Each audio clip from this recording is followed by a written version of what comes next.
Eu cumprimento os irmãos, mais uma vez com a paz do Senhor. Graças a Deus pelo privilégio de estarmos aqui na casa de Deus, para juntos adorarmos o Senhor.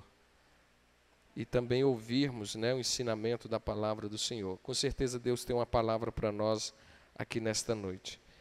Pegue o seu inário, o nosso inário, e eu quero cantar mais um hino com os irmãos. Veio na minha mente agora. E eu quero louvar este hino juntamente com a igreja. O hino de número 456. 456. Fonte transbordante.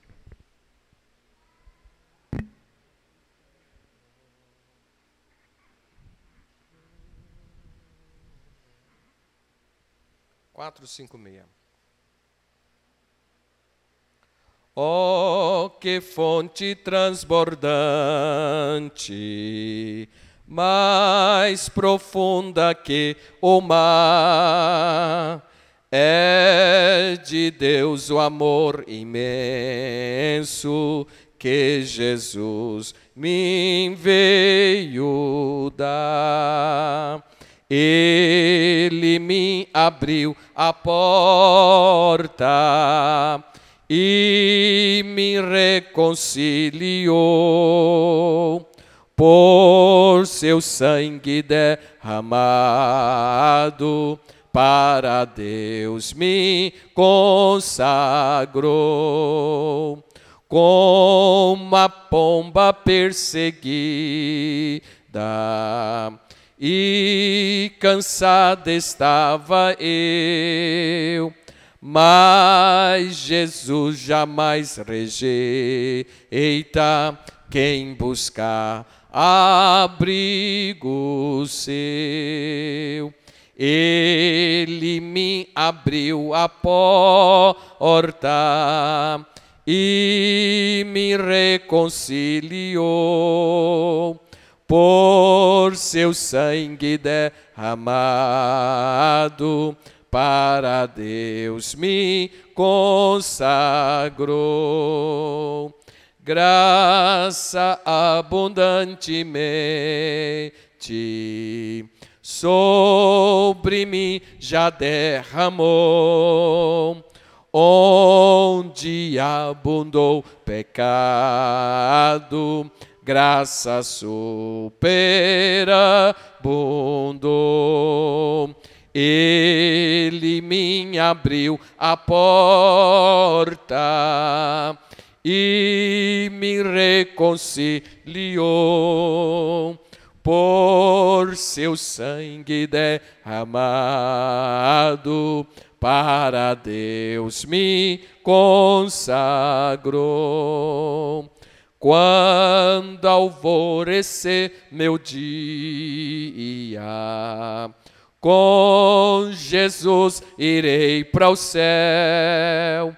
Eu exaltarei para sempre, pois salvou um perdido réu.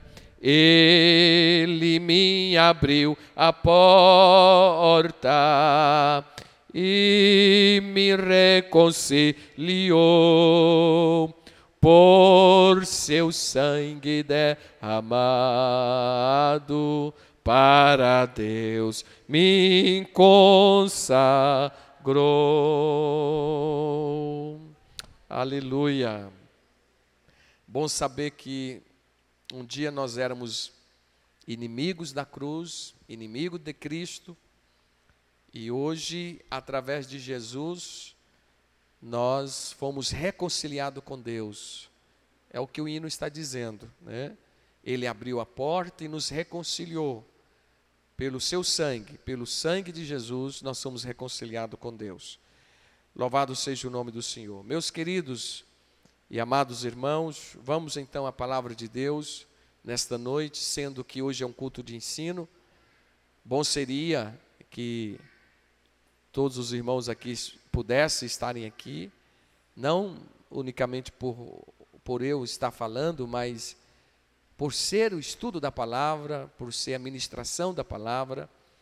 Nós sabemos o quanto é importante nós estarmos alimentando da palavra, o quanto é necessário nós estarmos voltando nossos corações, nossas mentes para a palavra de Deus. Então, nesta noite, eu quero falar com os irmãos um assunto, e eu vou colocar aqui o tema da palavra nesta noite, é o perigo de pecarmos fazendo o que é certo. Este é o tema da nossa ministração. Coloquemos de pé então, vamos à palavra do Senhor. Fique à vontade.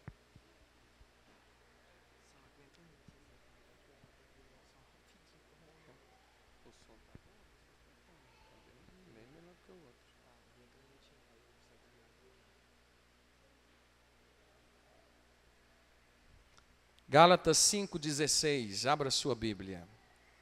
Gálatas 5,16.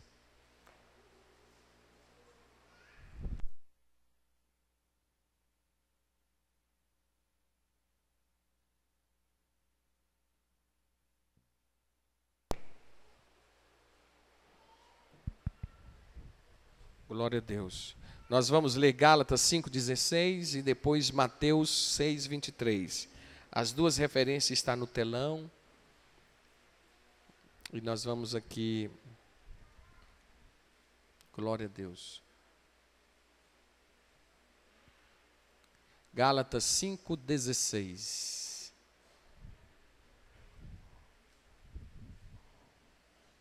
Diz assim a palavra de Deus. Para aqueles que estão aí com a sua Bíblia aberta, acompanhe aí. Para quem não tem Bíblia, pode acompanhar no telão. Diz assim: digo, porém, andai em espírito e não cumprireis a consciência da carne. Vou repetir o que o apóstolo Paulo está dizendo. Andai em espírito e não cumprireis a consciência da carne. Deixa eu fazer uma pergunta, presta atenção. Para mim ou para nós não andar no desejos da carne, o que eu preciso fazer segundo o versículo? Andar em espírito. Muito bem. Mateus 6,23 diz assim: se, porém, os teus olhos forem maus, o teu corpo será tenebroso. Se, portanto, a luz que em ti há são trevas, quão grandes serão tais trevas? Vou repetir. Se, porém, os teus olhos forem maus, o teu corpo será tenebroso.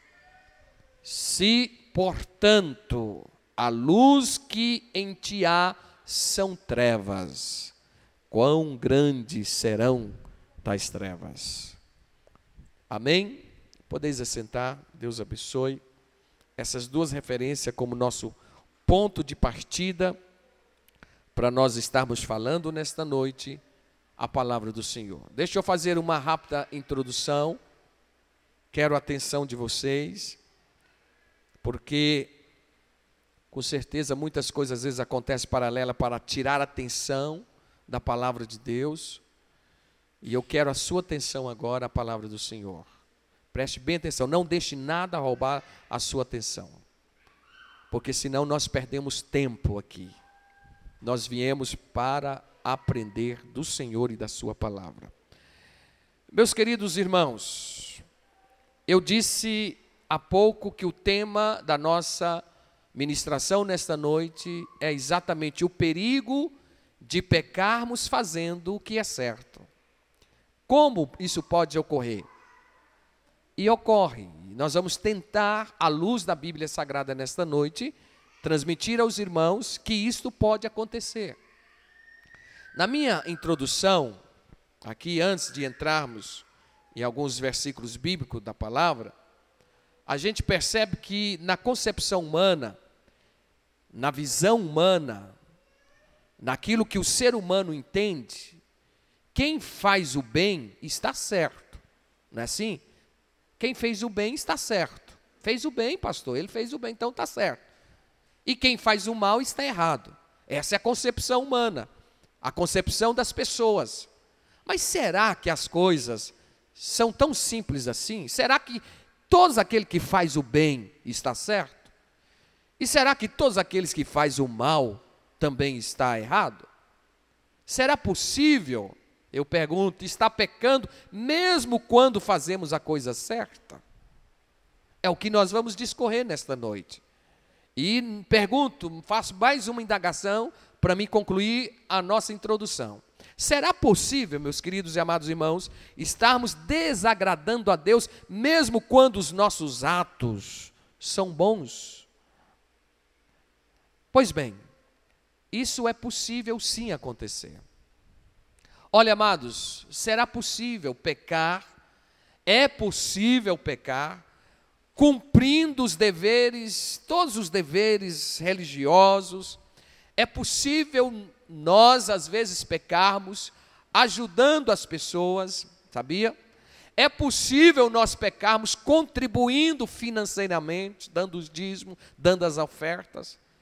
É possível. Tem pessoas que dão o dízimo, entregam a oferta, mas o seu coração não está aberto para aquilo. Só Deus sabe o que passa no coração. Então é possível sim. Nós fazemos o certo. É certo entregar o dízimo? É certo, é bíblico. É certo contribuir? É certo, é bíblico. Nós temos que contribuir. Mas é possível que muitos estão fazendo o certo, não só na questão de dízimos e oferta, mas eu me refiro a tudo. É possível estarmos fazendo o certo e estarmos pecando. Essa pergunta pode nos assustar. Ou esta fala pode, às vezes, até nos causar um certo desconforto. Pode nos causar, às vezes, para alguns, surpresa. Mas a verdade é que isto acontece. Então, vejamos. Vamos entrar na Bíblia agora. Há na Bíblia Sagrada diversas citações. Eu vou colocar no telão algumas referências bíblicas e quero muita sua atenção. Então, há diversas citações de pessoas religiosas que eram corretas aos olhos de Deus, aos olhos humanos, melhor dizendo, perdão, aos olhos humanos, não nos olhos de Deus, que foram repreendidas por Jesus. A primeira dela, Mateus 23 e 23, por gentileza. Diz assim, olha o que diz a palavra de Deus. Ai de vós, escribas e fariseus, hipócritas, porque dais o dízimo e a hortelã, do edre e do cominho, e tendes negligenciado os preceitos mais importantes da lei, a justiça, a misericórdia e a fé. Devis, porém, fazer estas coisas sem omitir aquelas. Jesus aqui não está condenando o dízimo, amados. Eu já vi algumas pessoas achar, até dizer que Jesus aqui está batendo forte em cima do dízimo, que ele é contra dízimo e oferta. Não. Jesus está falando, olha, vocês têm que fazer estas coisas. Que coisa que ele está referindo aqui? A justiça, a misericórdia e a fé, mas sem desprezar a questão de dízimo e oferta. Ele não é contra dízimo e nem contra oferta. Os congregos podem pegar isso aqui e querer dizer que Jesus é contra. E na verdade não é essa a interpretação bíblica. A verdade é que Jesus está falando, olha, deveis, porém, fazer estas coisas, entregar o dízimo, entregar a oferta, mas sem omitir. Omitir o quê? A justiça, a misericórdia e a fé. Então é possível alguém contribuir, sim. É possível alguém fazer o certo, mas está pecando, está fazendo o errado.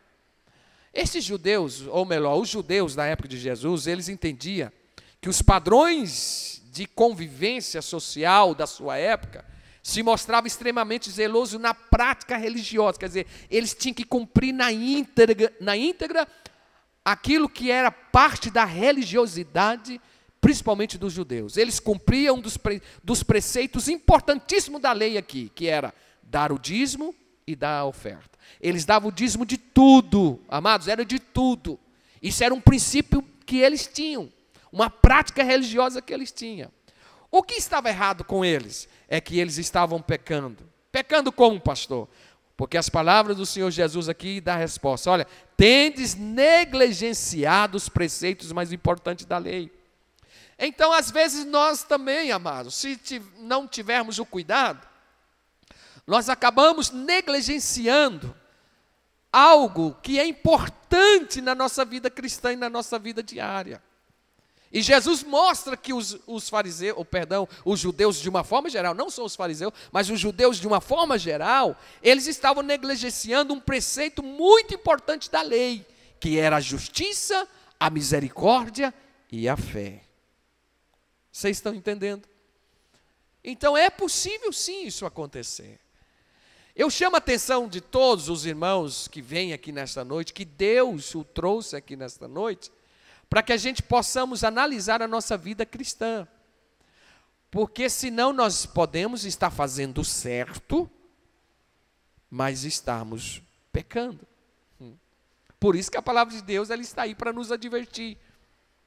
Em Mateus capítulo 6 e versículo 2, outra referência. Jesus condena a atitude de outras pessoas que aparentemente faziam a coisa certa. Olha o que diz a palavra de Deus em Mateus 6 e versículo 2.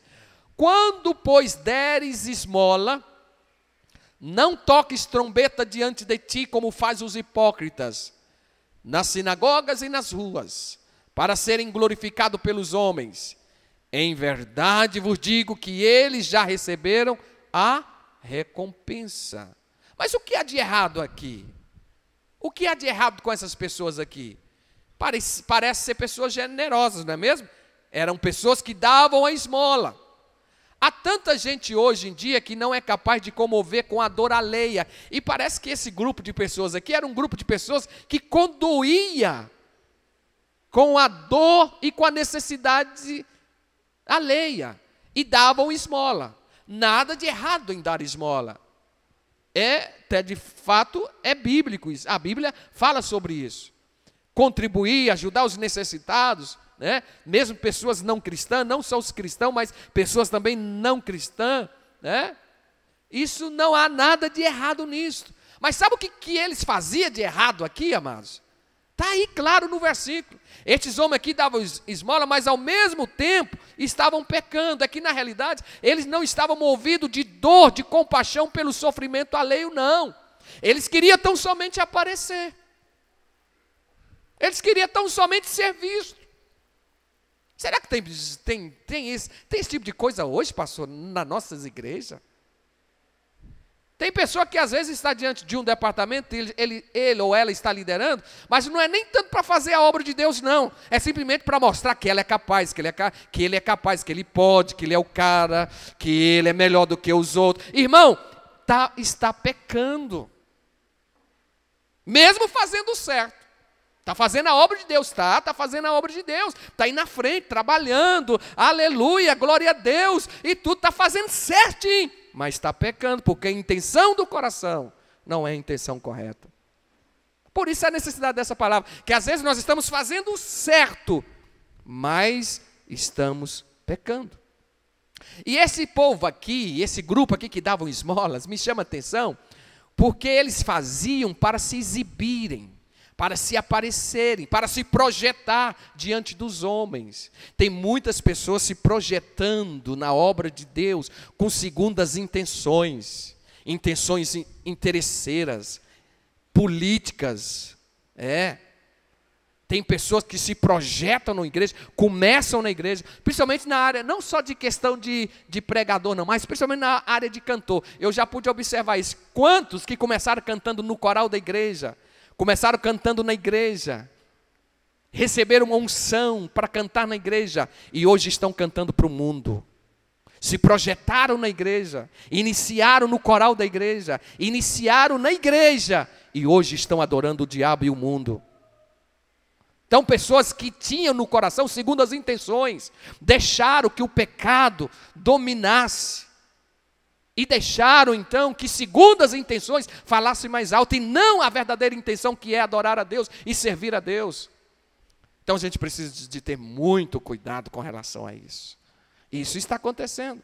Devemos tomar cuidado e não sair tocando trombeta dizendo eu sou o melhor. Você viu aí, ó? Olha, eu vou arrasar. Quando eu vejo esse tipo de crente falando assim, eu vou arrasar, preciso de converter, minha irmã, meu irmão. Você não tem que arrasar, não. Quem tem que arrasar é Jesus. Esse negócio, eu vou arrasar. Eu vou arrasar. Ah, que história é essa? Que história é essa? Que tipo de crente é esse? Não é mesmo? Porque, na verdade, queridos irmãos, está querendo se aparecer.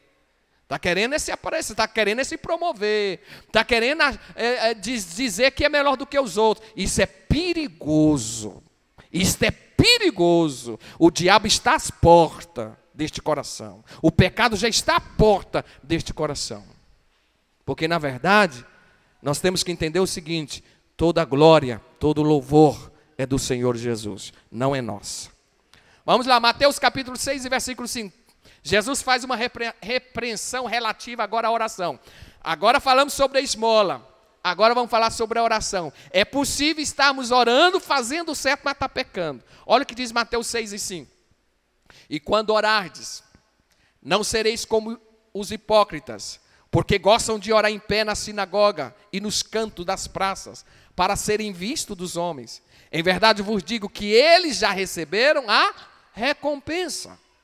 O que está de errado aqui? Que mal tem em se orar em pé? Tem uma denominação por aí que é contra orar em pé. Tem que orar só de joelho. Que tem de errado orar em pé? Jesus não está condenando aqui orar em pé. O foco aqui deste versículo não é a questão de orar em pé. Dá uma olhadinha no texto, está bem claro. Eu nem estou usando teologia nessa noite, eu estou pegando o próprio texto, ele interpreta ele mesmo. O que tem de errado orar em pé? Não tem nada, amados. Você pode orar em pé, agachado, deitado, desde que você tenha um coração reverenciado e voltado para Deus. É isso que interessa, é isso que Deus quer. Quem me explicar que Jonas orou dentro do ventre do grande peixe em pé? Será que ele conseguiu colocar de joelho? Que posição que ele estava lá dentro do ventre do grande peixe? Vai saber você? Nós nunca vamos imaginar. Melhor, nós não temos condições de imaginar, melhor dizendo. Mas voltando ao texto. Muitos hoje não oram nem em pé e nem de joelho, nem nas praças, nem nos templos, nem nas casas. Mas aqueles homens aqui oravam, mas quando faziam, estavam pecando. Sabe por que eles estavam pecando? É que na realidade eles não oravam para confessar os seus pecados, eles não oravam para louvar a Deus, eles não oravam para pedir perdão, eles não oravam para adorar a Deus, e nem tampouco eles intercediam por alguém ou por alguma coisa. A oração deles, presta atenção, era um tipo de mímica. Eles se punham numa atitude física de que estava orando apenas com o fim de se exibirem aos olhos humanos, para que os outros vissem e pensassem que eles eram mais religiosos e mais fervorosos do que os outros.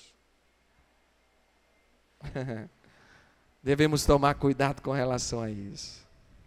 Tem pessoas que acham que vai impressionar a Deus com as suas orações, você já viu? Poderoso Deus que está nos céus, Pai das luzes. Parece assim que ele vai impressionar a Deus com a sua oração.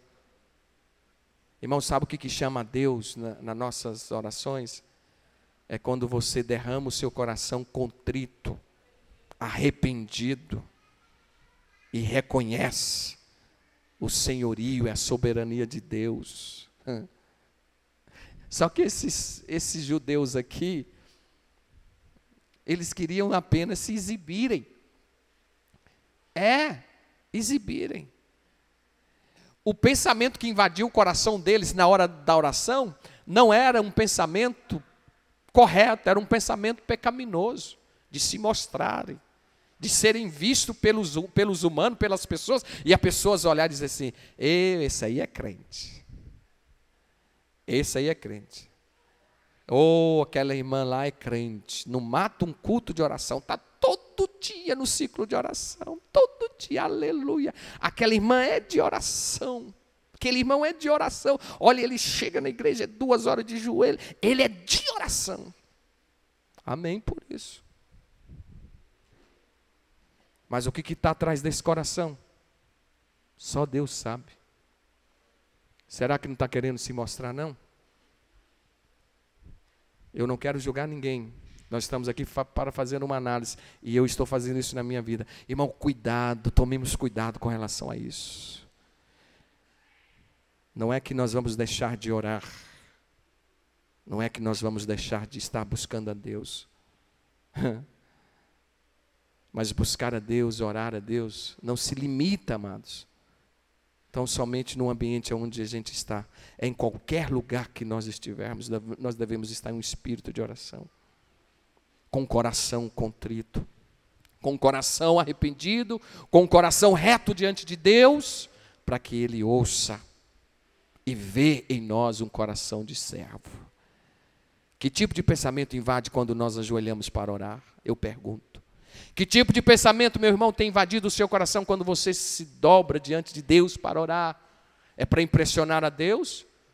Quem sabe como um fariseu que batia no peito e dizia: não sou como os demais, eu sou melhor, eu posso, eu sou capaz, eu entrego o dízimo, eu dou a minha oferta, eu não mato o culto. Assim dizia o fariseu, batia no peito orgulhosamente, enquanto a Bíblia diz que um publicano, que nem sequer pôde levantar os seus olhos, mas olhando para baixo como sinal de humilhação, batia no peito sim, mas não como sinal de orgulho, mas batia no peito como sinal de humilhação, dizendo: pobre pecador sou eu, não sou digno, Senhor, não mereço, reconheço a minha miséria e a minha pequenez, e necessito da sua misericórdia. Sê propício a mim, ó Senhor, porque sou pecador. Ah, que diferença. É esta oração que Deus atende. Não é a oração orgulhosa, soberba, como fazia os fariseus. Não.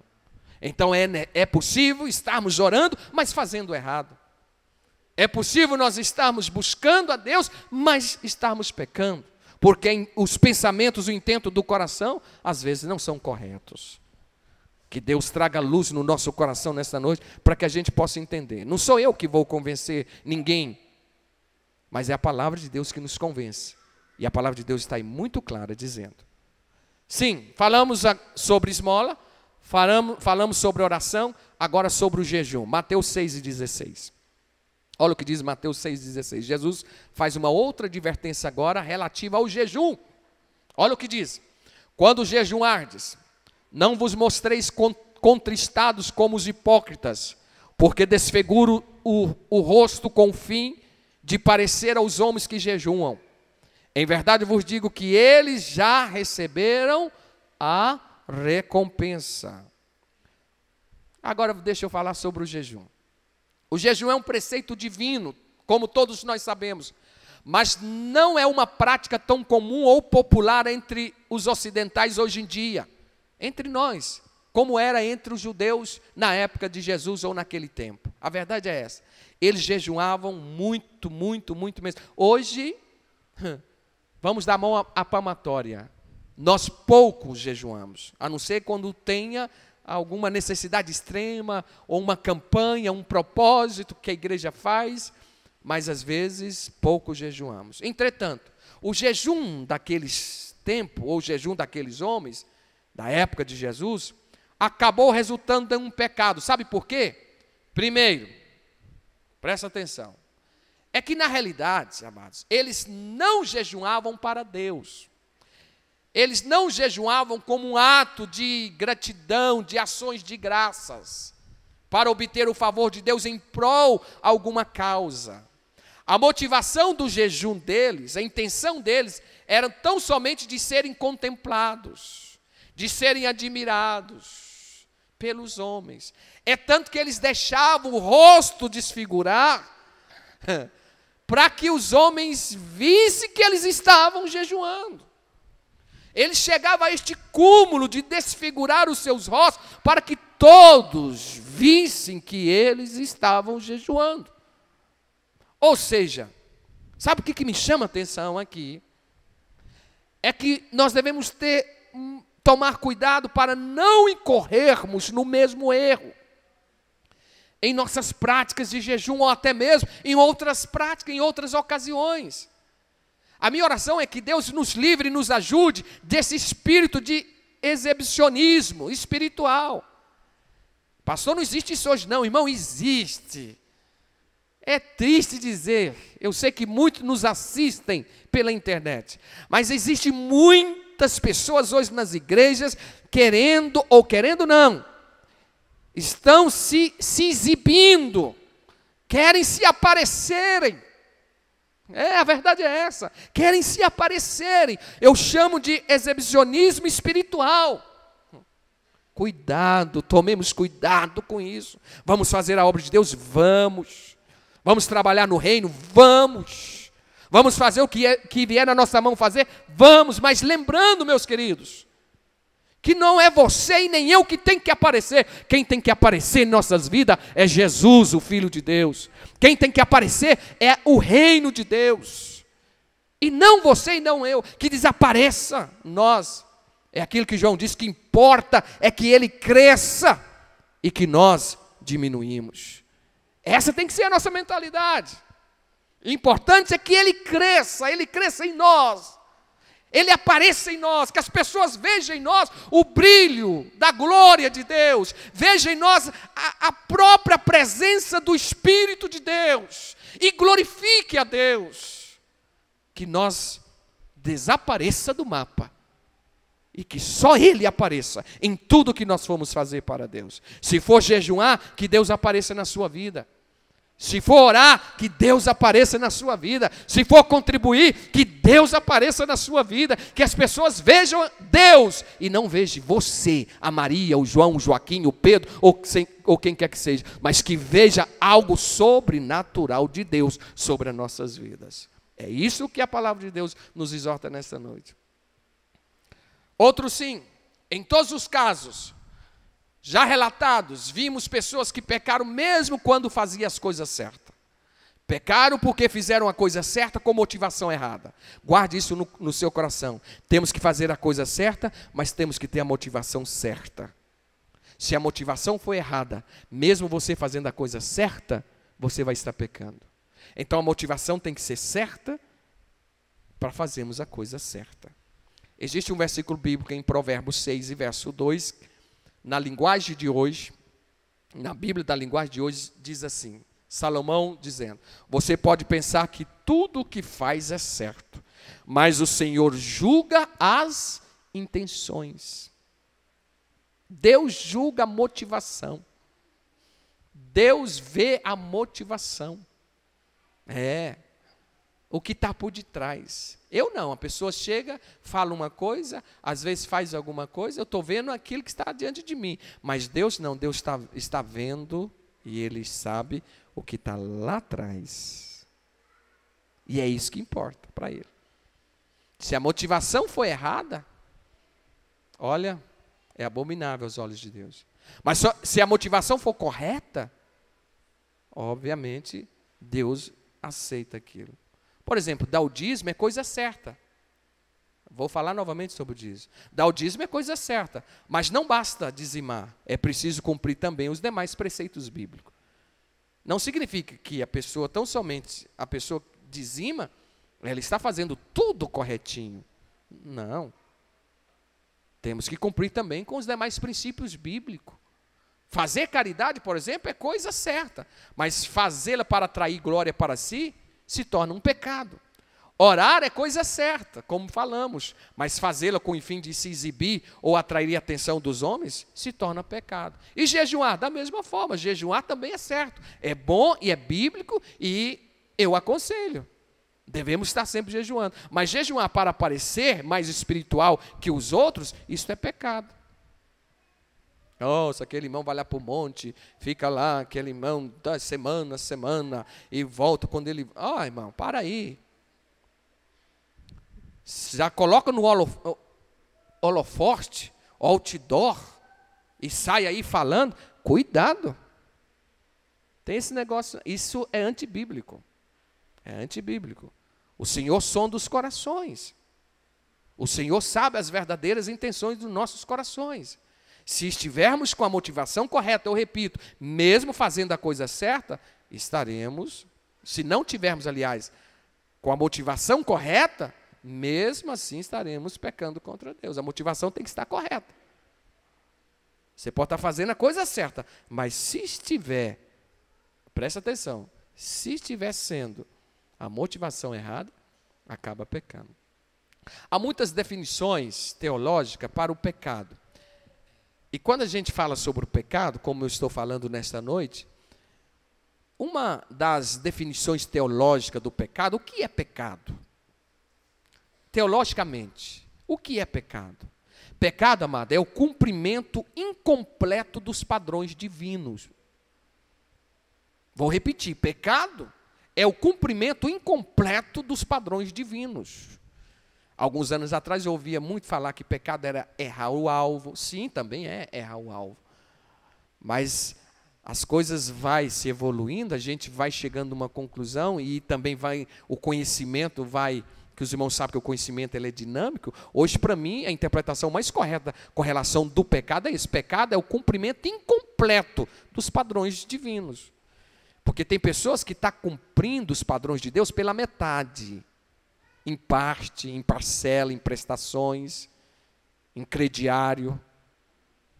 Hoje faz uma parte, amanhã outra. Então, cumprimento incompleto dos padrões divinos se torna-se um pecado. Este era o erro daquelas pessoas da época de Jesus, que tinha boa intenção, mas não entendiam e não praticavam de forma completa a vontade do Senhor nas suas vidas. Eles oravam, davam esmola, jejuavam, oravam, já disse, oravam, e tudo mais, fazia o que era certo, mas fazia incompleto, dava o dízimo com segundas intenções, oravam com segundas intenções, para se aparecerem e serem vistos pelos homens.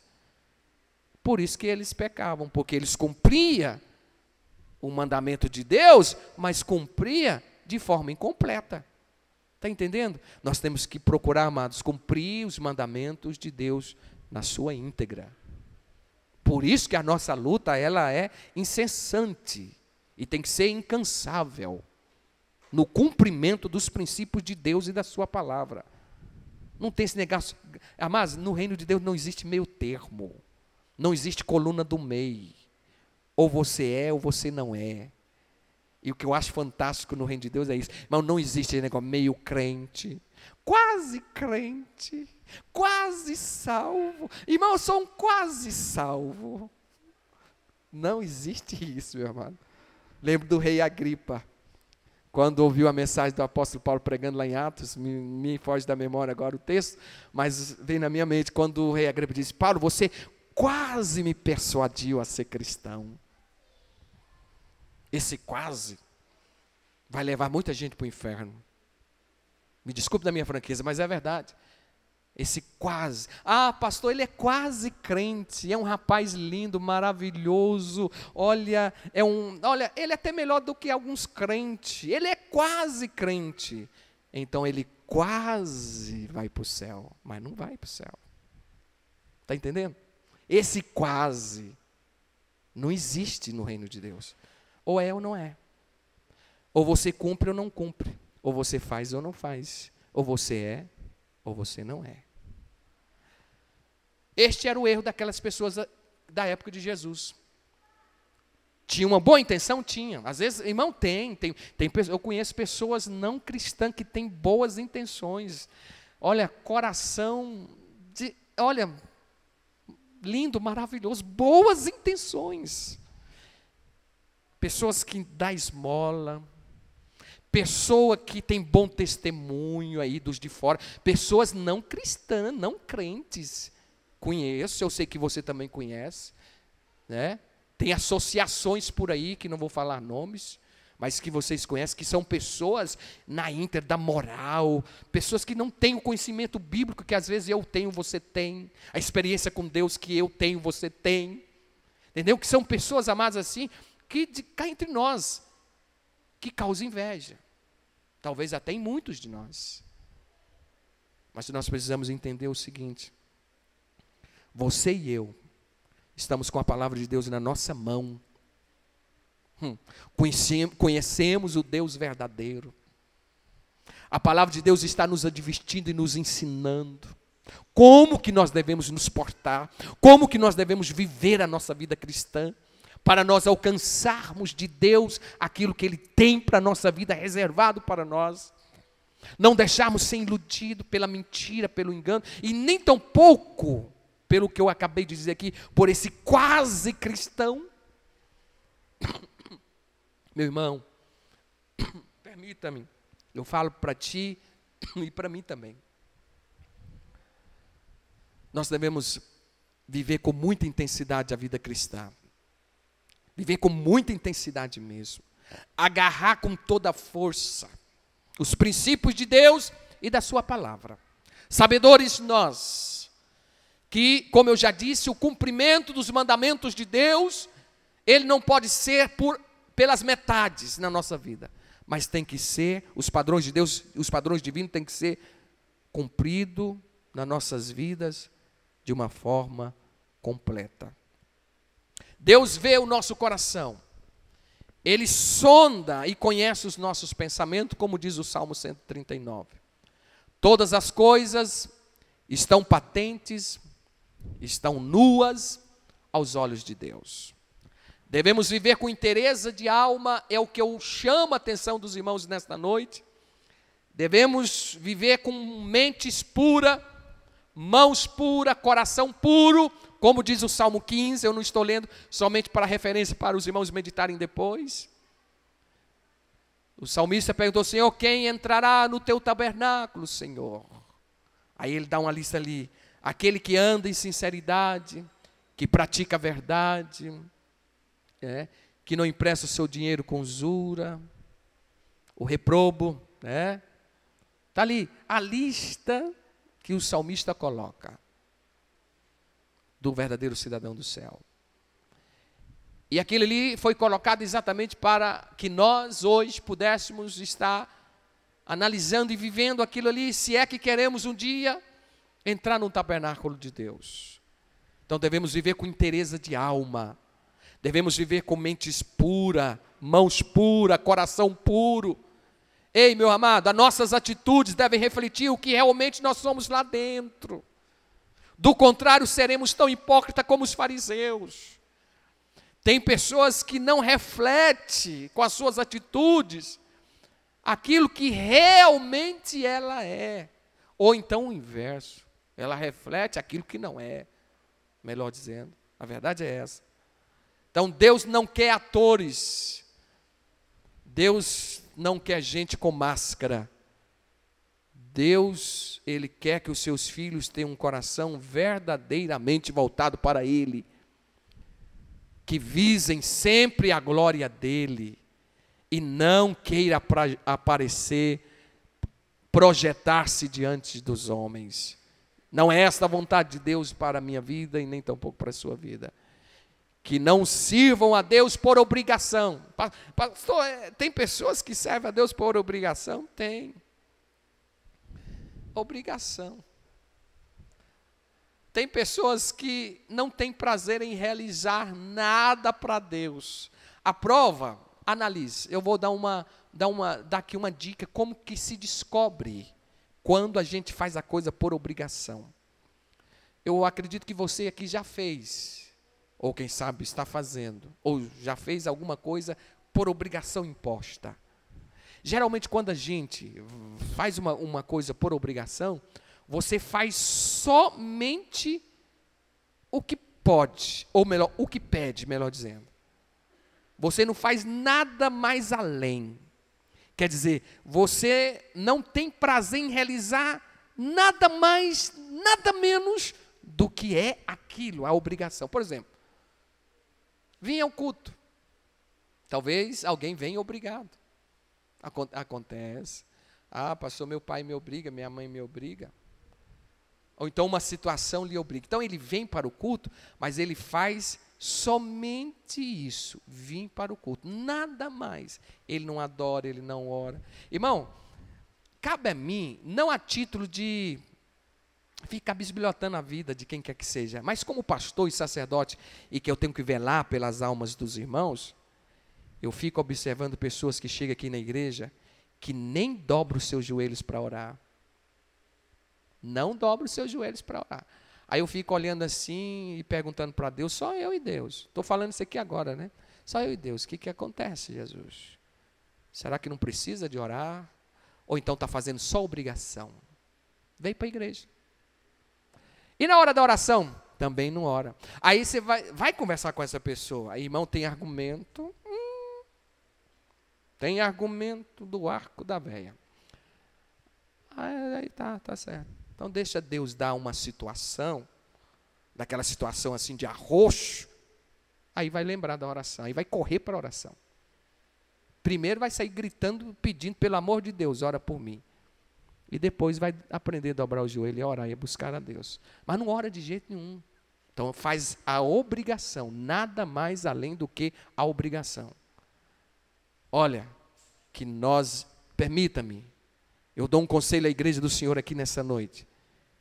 Que nós não venhamos a servir a Deus por obrigação, mas que nós tenhamos prazer em realizar algo no reino e na obra de Deus, por amor a Deus. Por amor a Deus. Não é por obrigação não, porque nós não temos, amado. Deus não nos obriga. Eu tenho essa referência. João 4:23, está aí no telão. Põe no telão, Uriel. Essa aí, ó. Olha o que Jesus disse aqui. O Senhor disse que, mas vem a hora, e já chegou, em que os verdadeiros adoradores adorarão o Pai, em espírito e em verdade. Porque são estes que o Pai procura para os seus adoradores. Deus não está procurando adoração aqui. Olha aí o versículo. Deus está procurando adoração aqui? Não. Isso ele tem de sobra. Irmão, se tem uma coisa que não falta para ele ali, na glória, é adoração. Deus não está à procura de adoração. Deus está à procura de adoradores. O negócio aqui é adoradores. É o mesmo que ele estivesse dizendo, olha, adoração, preocupa não, eu tenho aqui, ó, de sobra. Aqui é os anciões, aqui os anjos, aqui é direto, permanente, diariamente. Santo, santo, santo é o Senhor, aquele que está no trono. Então aqui adoração eu tenho de sobra. Eu estou à procura de adoradores. Adoradores verdadeiros. Amado, se aqui fala de verdadeiro, então existe o falso. E às vezes a gente fala do verdadeiro e não fala do falso. Mas se a Bíblia fala de verdadeiro é porque existe o falso. Aqui é uma moeda de dois lados. Aí cabe a nós perguntar para nós mesmos: sou verdadeiro ou sou falso? Só adoro quando a coisa está em vento e poupa para o meu lado. O vento, né, a coisa está fluindo. Ou então, só aquilo que realmente me agrada. Interessante, eu não notei essa referência. Parece que é Colossenses 3, quando Paulo diz assim, que habite ricamente em vós. Deixa eu ver. Isso aqui fala dos tipos de ritmo de adoração, de cântico, aliás, que tem que existir na igreja. Essa referência vem na minha mente agora. Colossenses, capítulo de número 3. E eu quero ler com vocês parece que é 2 ou 3 versículos. Ele encaixa perfeitamente aqui no que eu quero dizer. Glória ao nome de Jesus. 3 e verso 16. A palavra de Cristo habite em vós abundantemente, em toda sabedoria, ensinando-vos e admoestando-vos uns aos outros, com salmos, hinos, cânticos espirituais, cantando ao Senhor com graça em vosso coração.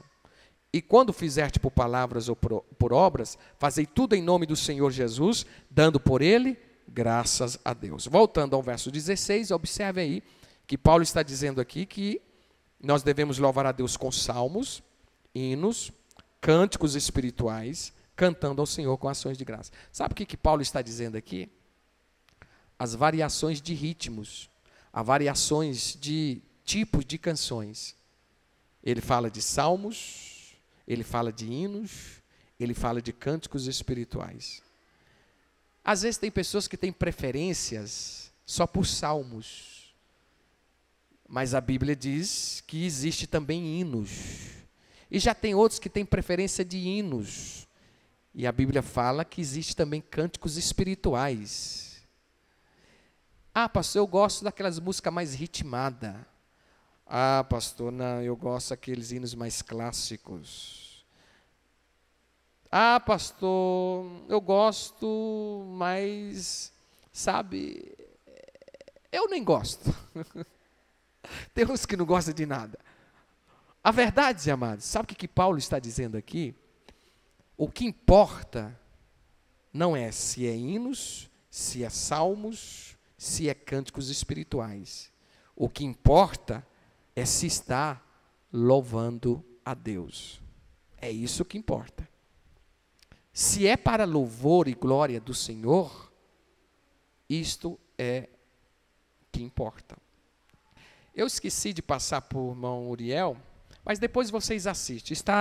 Hoje saiu estampado nos jornais e saiu também estampado nas redes sociais aí, no tal, daquela cantora,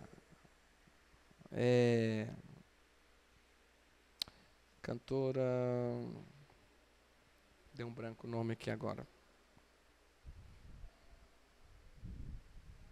Se eu lembrar, depois eu falo para os irmãos. Depois eu comento com os irmãos. Deixa eu ver se eu acho aqui. Que na verdade é interessante, que eu já vi alguns irmãos admirando, e às vezes até cantam as músicas dela. E interessante que a internet voltou não, né? Voltou não, então não tem jeito. Esse vídeo, talvez alguém me ajude a lembrar. Não. Paula Fernandes. Os irmãos conhecem. Paula Fernandes. Tem um vídeo, ela dando uma entrevista, dizendo que ela é espírita, e ela falando quais as motivações das letras das músicas que ela escreve. Que os espíritos ajudam ela. Espírito nós entendemos, são demônios. Só que lá fala espírito, né? Isso fica mais bonito, né? Que as letras das músicas delas, ela recebe, ela falando, amados. Que quando ela vai compor as músicas, ela recebe a presença desses espíritos que ajuda ela a compor as músicas. Aí tem irmãos aí cantando, acha linda, maravilhosa. Pacto, amado, fazendo pacto com demônios. Então, a gente precisa de ter muito cuidado com relação a isso. Verdadeiro adorador a Deus não se envolve com isso, não. Certo? Está aí nas redes sociais. Os irmãos depois vejam, tá? A gente que está sem internet, senão a gente ia passar a entrevista dela aqui. Mas a verdade é que a gente precisa de ter muito cuidado com relação a isso.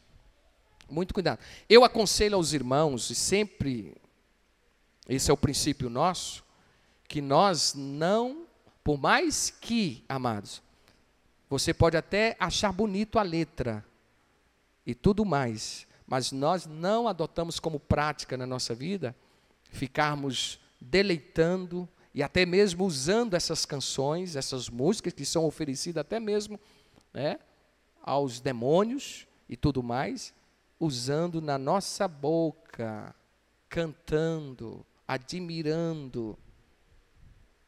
Esta geração de hoje, especialmente muitos da nossa igreja, estão sendo levados por essas atitudes, por esses comportamentos, que eu quero dizer que é antibíblico. A Bíblia diz que de uma fonte não pode sair água doce ou água amarga ou salgada. Ou é uma ou outro, está lá em Tiago. Ou sai doce ou sai amargosa. Você está entendendo? Que fonte está falando? A boca. Ou você louva a Deus, ou você louva o diabo. Ou você louva a Deus, ou você louva o mundo, o pecado. Então é um, é outro. Não existe, amado, eu disse há pouco, não existe quase, não existe meio termo. Não existe, ou é um ou é o outro. E o que eu acho lindo no reino de Deus é isto. O que motiva a gente a servir a Deus é isto. Não existe meio termo. Ou você é, ou você não é. Ou você é salvo, ou você é perdido. Ou você é crente, ou você é ímpio. Você está entendendo? É uma coisa ou outra. Que Deus nos ajude, que Deus abra nossa mente dia após dia, para que a gente possa entender os propósitos de Deus na nossa vida. E entendamos uma coisa, só para concluir aqui, entendamos uma coisa.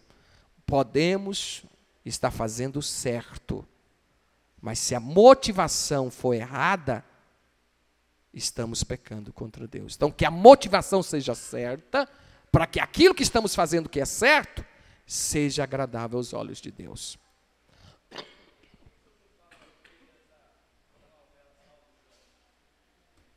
Oi?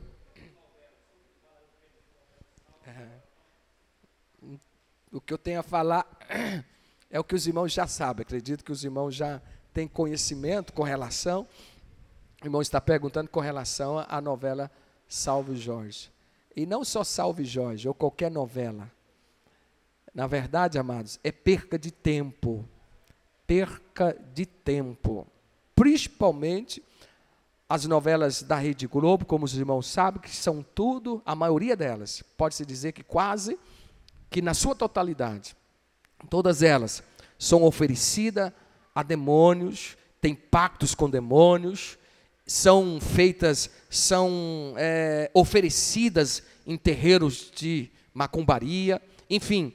Olha, amados, então, se a gente tem conhecimento dessas práticas, eu, particularmente, como cristão, como filho de Deus, eu não posso me envolver com essas coisas.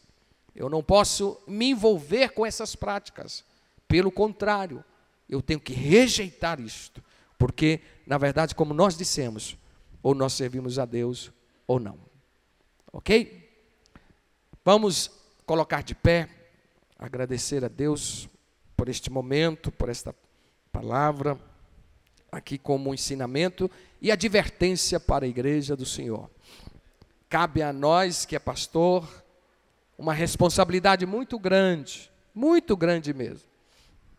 É muito bom chegar aqui, trazer uma mensagem assim, de os irmãos delirarem e tudo mais. Isso é bom ouvir essas mensagens. Mas nós temos uma responsabilidade também, temos um compromisso com Deus e sua palavra, de estar orientando, e cabe agora os irmãos a analisarem. E tudo que a gente mostrou aqui, a gente procurou embasar na Bíblia, procuramos mostrar o que está dentro da palavra de Deus. Então, que você possa estar guardando isso no seu coração. Eu me lembro de um irmão, eu era pastor no Parque Santa Cruz, e eu fui pastor ali 2 anos, quase 3 anos. Tinha um irmão ali que eu admirei ele. Irmão, foi a única igreja que eu pastoreei que marcou muito a minha vida no sentido seguinte: nós tínhamos 2 cultos de ensino, era segunda e terça. Isso porque a igreja pediu. A gente ministrava culto de ensino na terça normalmente, e a igreja reuniu e pediu para que tivéssemos 2 cultos de ensino, na segunda e terça. Mas não é isso que eu quero dizer. Certo que tinha um irmão lá, que quando eu fui transferido, isso marcou a minha vida. Ele chegou em mim e mostrou um caderno. Todos os cultos de ensino que eu dei, ele anotou tudo. E eu fiz questão de olhar, irmãos, e os 2 anos e pouco que eu fiquei lá, ele anotou tudo. Falou: pastor, isso aqui é para mim ir mastigando no dia a dia. O senhor vai, mas o ensinamento do senhor vai ficar. Então, isso marcou a minha vida. Eu louvei a Deus por isso. Eu não imaginava, a criatividade, o interesse dele e o cuidado que ele teve de estar anotando tudo aquilo que a gente sempre ministrava ali na igreja. E louvamos a Deus. Mais uma responsabilidade que a gente tem também de estar falando, de estar ensinando. Então quero orar a Deus neste instante e convido você também para orar juntamente comigo, agradecendo a Deus, amado, porque é um privilégio da parte de Deus estarmos aqui. Olha, eu falo de coração, vocês nem imaginam o quanto eu gostaria de estar sentado aí no lugar de vocês. É tão bom estar sentado aí, ouvindo palavras abençoadas, alimentando, porque eu também preciso disso. Mas eu sei da minha responsabilidade, porque por isso que eu estou aqui. Mas eu estou sempre também buscando, eu estou sempre procurando ouvir, eu estou sempre procurando. Hoje mesmo eu ouvi 2 mensagens poderosíssimas, né? Um pastor adventista e outro presbiteriano, pastor Alejandro Bulon. É uma mensagem poderosíssima, eu estou sempre ouvindo, porque isso faz a gente também estar crescendo e alimentando. Então é importante sim a gente estar ouvindo, para a gente crescer e aprender mais do Senhor. Senhor, nós te damos graças, nós te louvamos, obrigado por esta oportunidade que o Senhor nos concede aqui nesta noite, juntamente com os teus filhos, de ouvir esta palavra, este ensinamento, as verdades que aqui foram ministradas. A minha oração, que o Senhor nos ajude a colocarmos em práticas e a vivermos, Senhor, aquilo que o Senhor estabelece para cada um de nós dentro da sua palavra, do princípio da sua palavra. Ó Deus, eu louvo, Senhor, pela vida de cada um dos teus filhos aqui. Carecemos da tua ajuda, carecemos que o Senhor, ó Deus, venha, traga luz, traga entendimento, traga, Senhor, mais e mais do Senhor nas nossas vidas, para que possamos viver, Senhor, com intensidade, Senhor, a vida cristã que o Senhor proporciona a cada um de nós. Obrigado por esta noite, ó Deus. Em o nome de Jesus, em o nome de Jesus, nós oramos e te pedimos. Amém e amém. Eu só quero chamar a atenção dos irmãos o seguinte: chave de Davi aqui representa nada mais, nada menos do que a autoridade de Jesus, que ele tem de abrir e de fechar. A Bíblia diz que ele desceu às mais profundezas do inferno e tomou... Irmãos, eu consigo ver essa cena, e eu consigo ver a cara do diabo, a cara de Satanás, quando a Bíblia diz que ele desceu às mais profundezas do inferno e tomou das mãos do diabo a chave do inferno. Isso significa que Jesus tem autoridade para abrir e para fechar. É Ele que abre e é Ele que fecha. É Ele que abre e é Ele que fecha.